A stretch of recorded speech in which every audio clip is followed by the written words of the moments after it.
Under the wave of fate. The morning in the city always began with a quiet hustle. Lilia woke up to the muffled sound of traffic slowly filling the block. The sun scattered golden rays through the thick curtains, inviting a new day. The apartment smelled of coffee and old books, things that held warmth and memories. She loved this moment, a moment of calm before the whirlwind of tasks and duties. Her thoughts flew far beyond the city, to where parks were filled with bird song, where one could stop and breathe fresh air.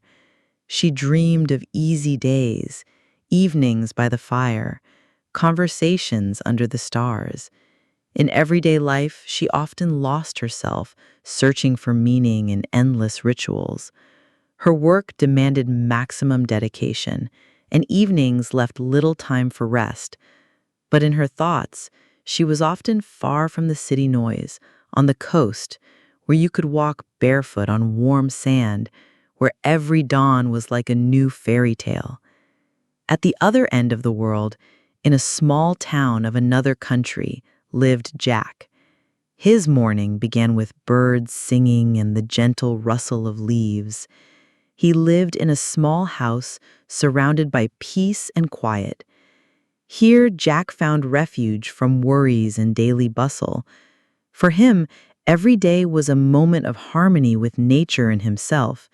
He loved long walks through the streets of his town, which, though small, was full of life and color. In his dreams, he wanted to create a small business, a hotel or a cafe where people from different parts of the world could meet, relax, and find inspiration.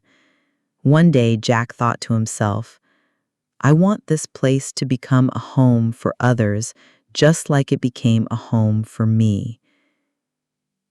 Lilia's vacation was a breath of fresh air for her after long months of work and stress.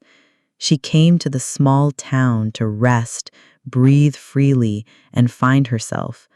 Morning walks along narrow streets, the sound of the surf, the cool wind, all of it filled her with new strength. One evening, during one of these walks, she met Jack. He was helping at a local cafe, smiling sincerely and warmly. They started talking, and the conversation flowed easily, as if they had known each other for years. Is this your first time here? Jack asked, noticing how she gazed at the sea. Yes, I came for vacation. I needed a change of scenery, Lilia replied with a smile. Their meetings became more frequent, at the cafe, on the beach, in the park. They shared thoughts, laughed, enjoyed moments together.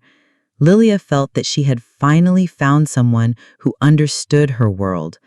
Jack was someone who could listen and be there.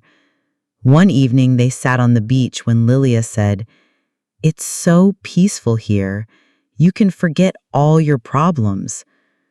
That's exactly why I live here, Jack replied, looking at the sunset. Soon, summer began to end, and Lilia felt the vacation time slipping away. She knew she had to return home, to the big, noisy metropolis where work and responsibilities awaited her. This thought hung bitterly on her heart. One evening they sat on the beach under the stars when Jack quietly asked, You have to leave, don't you? She was silent for a long time, looking at the dark sea, and finally answered, Yes, I have to. Vacation is over, and I must go back home. But I would really like to stay here with you. Their hearts beat in different rhythms, because ahead was separation. The fear of losing what they had just begun to build cast a shadow over them. The following days were filled with silence and doubts. They tried to discuss the future, searching for answers, but the unknown and the distant scared them.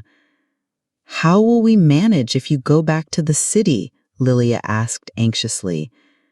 We will find a way, Jack replied, trying to be confident.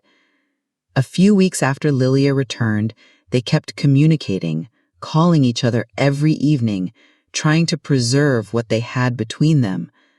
One day, Lilia came to the town for a few days, and they met again on the beach where they first met. She stepped on the sand, and Jack smiled as if forgetting all worries. "I'm ready to try," she said confidently. "I want to build our life together, even if it's not easy." "Me too," Jack replied, squeezing her hand. "Together, we're stronger."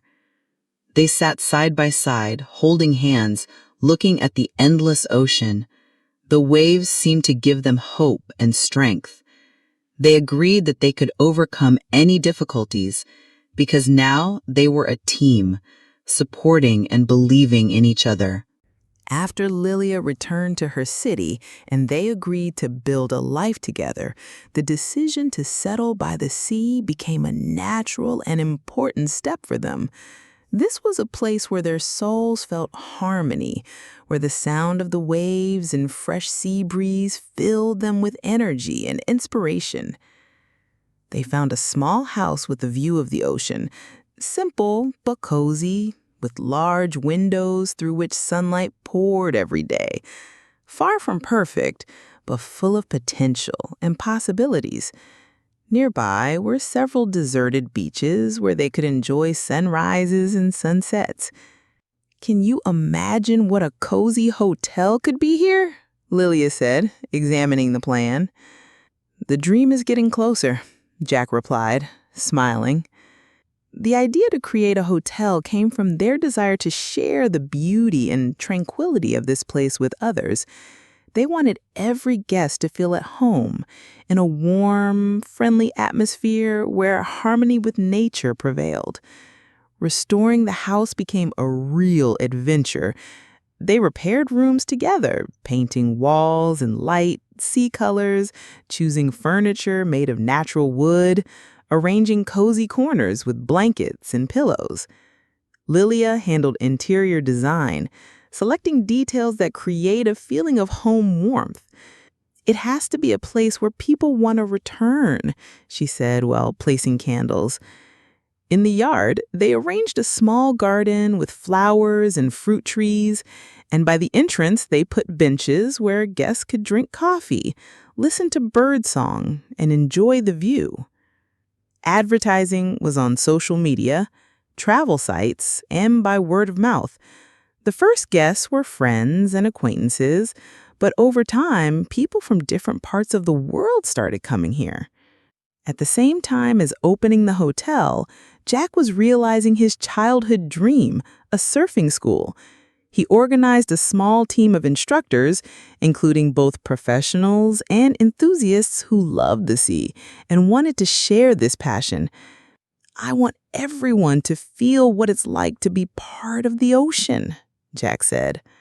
The school was located on one of the best beaches near the hotel. There were specially equipped changing rooms, lockers for equipment storage, and a small shop with boards and accessories.